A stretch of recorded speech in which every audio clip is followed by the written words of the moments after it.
Hello and welcome to the video. The reason I'm sat all the way back here is to try and get this thing in shot. This is something that I've been waiting to get my hands on for a little while. This is something called the Dove, and it's from an outfit called Vulcan Innovations. It's one of those new vendors that I haven't really had anything in before. Now, I like this class of plane. This is great. There's loads of room for your FPV gear at the front.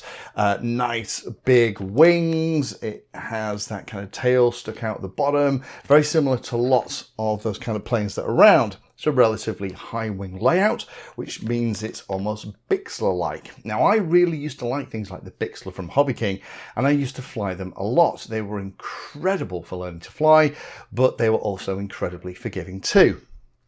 And it meant that the FPV stuff in the nose wasn't in the way of the prop. Now, the prop on something like a Bixler was obviously here dorsally. The prop on here is mounted here at the back. And I will show you a little bit more closely in a moment. There is a battery bay at the front with space to mount underneath, including some mounting hardware, things like your HD FPV system. There's a spot here for your GPS, and then at the back we have a space for a flight controller. Probably only enough space in there, sadly, for something like one of the Maytech F405 WMNs or similar, because unfortunately it isn't quite deep enough to fit something like an F405 wing, but it comes apart with just a couple of screws. The actual wings themselves have little catches, which means you can just pull them off. So that's great. It means it's very, very easy to snap together when you get to the field. Nice click. But the really cool thing is the shaft for the tail actually goes through the middle of the motor. And this is a folding prop. So when you come into land and you stop the prop, then it's going to be folding out the way. And then you have both a rudder and an elevator there at the back. So this is a little bit of a funky animal, and I'm really excited that I've got my hands on it. I wanted to show you it. I'm going to kind of go through and show you how it comes in the box. Because the idea with this, I think, is that it's supposed to come in separates and you can put it together and fly it.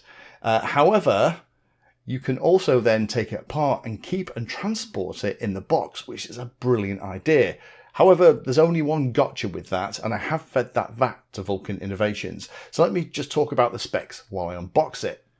So the box it comes in is an awful lot smaller than I expected. This is a wingspan of just over a metre. It's 1050 millimetres or 41.3 inches. So it's kind of a bit bigger than a park flyer, but it means that it's a very nice size. I like this kind of 1 to 1.2 metre size. Length is 745 millimetres. The height is 185 millimetres. As I take it out, you'll notice that it's not just a load of cardboard with lots of pieces inside. It actually comes in this really, really nice case. And as I open the case up, you'll see that all the pieces are in here, individually wrapped and actually laid out. And take a note of how they're actually in here, because this is how they go back in. Once you've actually got them all unwrapped, then you can put them all together. Wing area for this is about 14 dm squared, about 217 inches. Wings aren't anything particularly special to write home about. There is navigation light, which is good. The servos and control horns are attached. There's a clip to put it into the model, and all the electrical connections are made by default. That's really nice to see. That's going to make it easy to put together and take apart. This is the horizontal stabilizer, goes on top of the wing. Again, servo linkages are installed, held in place by 2 screws, and there is the servo connection that goes on the top of the vertical part of the T-tail. Then we have another wing. This is going to be obviously the same as the other one. A little stub of carbon fiber reinforcement that goes into the one in the body. No flaps, you'll notice in this one. It looks like there is the option to potentially cut them in and modify if you really wanted. So maybe I'll set some flap-ons. We'll see how I feel and how floaty it is. You have the manual that has all the specs and how you put it together. Then we have the tail.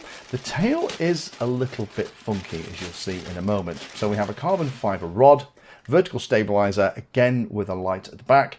All the linkages are fitted, but you have the little connector in the end here that goes and plugs into the connector that actually gives the power for both the rudder as well as the elevator that goes on the top. Normal takeoff weight for this is expected to be about 650 grams. Maximum takeoff weight is about 1,250 grams. Maximum airspeed, it reckons, is about 110 kilometers per hour. Stall speed, which they've actually given nicely, is about 25 kilometers an hour.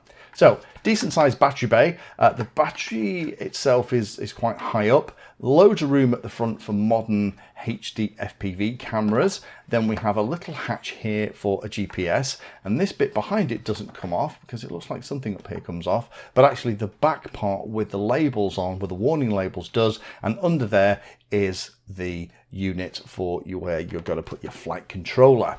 No other hatches around. But it has been designed with lots of nice airflow, and I do like the fact that they thought about routing cables and where you're going to put all of the modern components. The big wacky thing about this is the fact that this motor is really unusual in that the motor has a hole in the middle, and that tail snaps into position. It's held in place by a single screw inside, and then the folding prop actually rotates around that particular shaft. So that's going to be interesting to see how that all works. In terms of taking the thing apart and putting it back together, it's incredibly easy. It's almost toolless with the exception of 3 screws, 2 for the horizontal stabilizer on the tail and 1 to hold the tail in place. And you can just, once all those screws are out, you can then just take everything apart and kind of fit it back in the box in the position where all the pieces came originally. It's designed for a 3S 1800 milliamp hour LiPo battery. Cruise time reckons about 35 minutes, and the maximum payload is about 600 grams for something like this. So it's definitely a floaty style of model. There are a lot of cute features on here that I really like. I love the idea that it breaks down, that there's no glue involved, and that it can go back in that really nice box and you can keep it nice and safe. Saves all that hanger rash, or if it's bouncing around in the back of the car, nothing's going to mark up this foam. The leading edges do have stickers. I'm going to put them on once I've made this video. And obviously there's some really other cool stuff. Like, for example, this prop is actually designed to go around this particular shaft. The only thing I'm a little bit worried about is the folding prop is getting incredibly close to the rear edge. I might either trim that away or put some kind of buffer in here. So I'm going to build this out with iNav, probably stick Wartsnail in it, and we'll take it out and we'll give it a fly. But I wanted to show you this because it has got some really unique features. I love the fact that we have a space here at the back for the flight controller. So we can stick the flight controller in there. We've got a place for the GPS, and we've got a place for the battery, as well as any kind of FPV unit that you want to go in there. And I love the fact that they've even thought about how that could actually be mounted in lots and lots of airflow, with a big exhaust here underneath to keep everything cool, including things like your ESC. So stay tuned. There's probably going to be a couple of videos. I'll show you how it all goes together and what we end up doing. There's only a couple of things that I'll draw your attention to with this. All the hinges are very stiff. It feels like they weren't exercised before the controls were put on.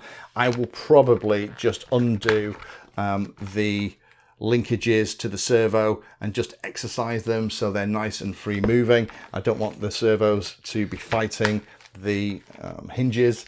Second thing is, I'm a little bit disappointed that the way that the tail is held in place and the way that the horizontal stabilizer is held in place is with a little screw. It would have been great if this had been a thumb screw along with these 2 screws here at the top. That would mean you could have built it and taken it down, more crucially, at the field without having to reach for an Allen key. Plus, this particular one in here, it's screwing into a plastic piece. I think having small metal sleeves in there that are threaded would mean that with a couple of thumb screws, it probably would have been my preferred method of doing it. Battery mounting, the battery bay, let me insert some close-ups here, isn't particularly massive. It's reasonably high, so you're probably going to get, you know, a regular kind of 4S battery in here. But because the battery bay is so very high, then there isn't an option to use anything bigger.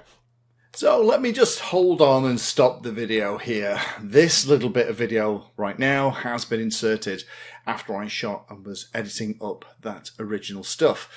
Because one of those weird but slightly wonderful things that sometimes happen when you're playing with radio control technology like me here and you're creating content has just happened.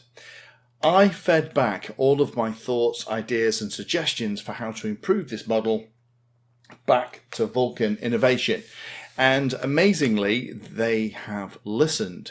So let me just give you a quick update.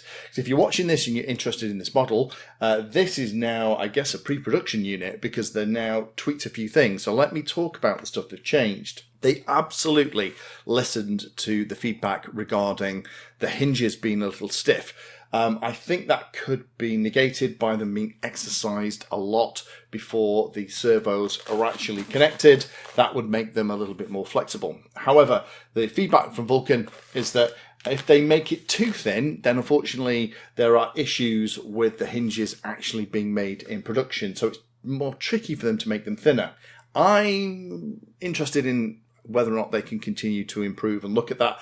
Other plane manufacturers, get them thinner than that, get them more flexible without having those kind of issues in production. But for now, I would recommend just exercise these a lot before you fly, just to make sure that the servos are given the best possible chance. They've come back to me about the idea of putting thumb screws here at the top and also for the tail. They're saying that because of the size and weight, it's not a preference for them. Again, great that they're listening to that feedback. I would then maybe have a tail that slid on and had some kind of catch or magnetic piece that held it in place. Having two screws, I don't think is a good idea. So Vulcan, I really hope you have a think about how that tail is installed, because otherwise, with the way it is, you can't use that fantastic thing. And also, I would like to take the tail on and off without having to reach for an Allen key. Battery mounting has been adjusted from this. I have already adjusted mine so that I can fit in much larger batteries. I've dropped the piece down so that there is a little bit more room. So there will be more space in the ones that are in final production. Not sure exactly what that looked like. I haven't got those images yet.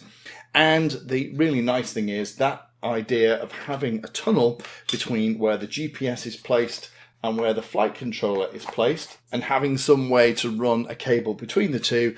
They like that idea. That has been added. So again, that's something else that's been added. So it's easy if you put your flight controller in the back to put your GPS up here.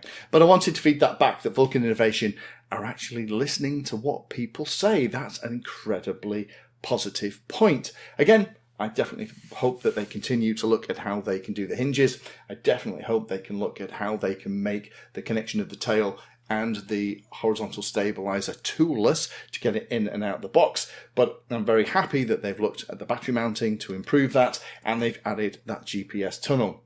So stay tuned. I'm going to be building this one out. I'll probably cut myself a tunnel from the flight controller area into the GPS. I'm probably going to build it out warp snail. I'm probably going to use a lithium-ion 3S pack in here. They did also mention that they're thinking of creating a 4S version. Personally, I think that would be better. Those little Genzace 2200 4S batteries that I like fit beautifully in here. So stay tuned. I will be making another video and we'll put this thing together and we'll take it out and see what it actually flies like. But big thumbs up to Vulcan Innovation for actually listening to feedback and being prepared to tweak things to make stuff better for us pilots. Thank you for watching the video. If you watch my videos and find them useful, then please take a moment to hit the like and subscribe button. It helps the channel a lot. If you really like what I'm doing here, you can become a Patreon and support the time I spend helping others and get access to lots of exclusive benefits. Link is in the video description. Remember that all the videos on the channel are organized into playlists, so you can easily use those playlists to find all the videos on a subject that you are interested in. Add Painless 360 to your searches on Google and YouTube, and it'll help you find my content for any particular topic. Thanks again for watching, And as always, happy flying.